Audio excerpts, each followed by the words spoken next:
Here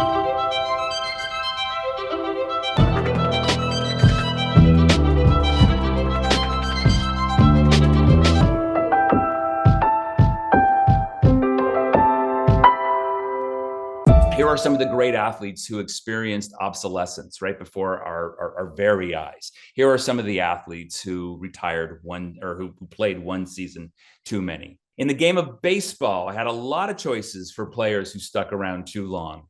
For example, there was the ever more portly Babe Ruth extending his career with the Boston Braves. That's him on the Braves in 1935. The Babe went there hoping he would eventually be named the Braves manager. He was not. In his final season, the greatest player, without a doubt, the greatest player in the history of the game, hit a very meager 181. But even here in Boston, the Babe had one final moment of glory. In May 25th of that year, in a game in Pittsburgh, Babe Ruth hit 3 home runs. And it was on that day that he hit his 714th and final career home run.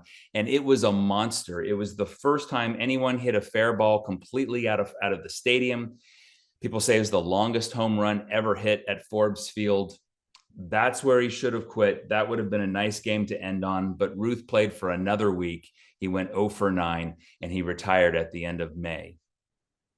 But when talking about baseball players who played one season too many in baseball, we've got to go with the say hey kid, though he was no longer a kid at the end of his career. Willie Mays, who ended his career with the New York Mets. In many ways, it was fitting that Willie Mays would end his career in New York. New York is the city where his major league career began. So it was fitting, but it was not pretty. Willie Mays dazzled for the New York Giants beginning in 1951. He played 6 seasons for the Giants in New York, and then the Giants moved to San Francisco, and Mays starred for the team on the West Coast. But in the early 1970s, he had been in baseball for over 2 decades now, and his skills had eroded. But he wanted to keep playing baseball. So the Giants granted him a wish, and they traded him to the New York Mets. It's a wonderful feeling to be coming back here, Willie Mays said. I've always loved San Francisco, but this is like coming back to paradise. Well, insert some line about paradise lost here because Willie Mays did not shine in his 2 years as a Met. You know, baseball has a semi-annoying habit of granting all-star berths to fading legends for sentiment's sake. It's a nice gesture, but totally unfair to more deserving players.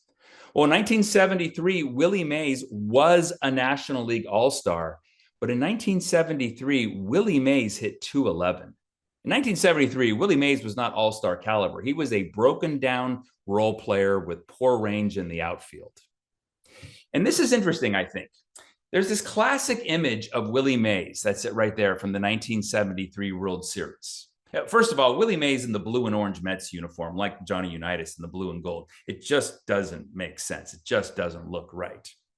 But interesting fact, this classic image of Mays at the end of his career, it's him on his knees, arms spread, pleading with the umpire after a close play at the plate.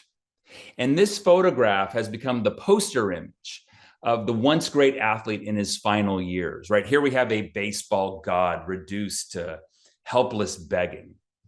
You look at this image and you assume that a much slower Willie Mays has just been thrown out at the plate, tagged out by the A's catcher Ray Fosse.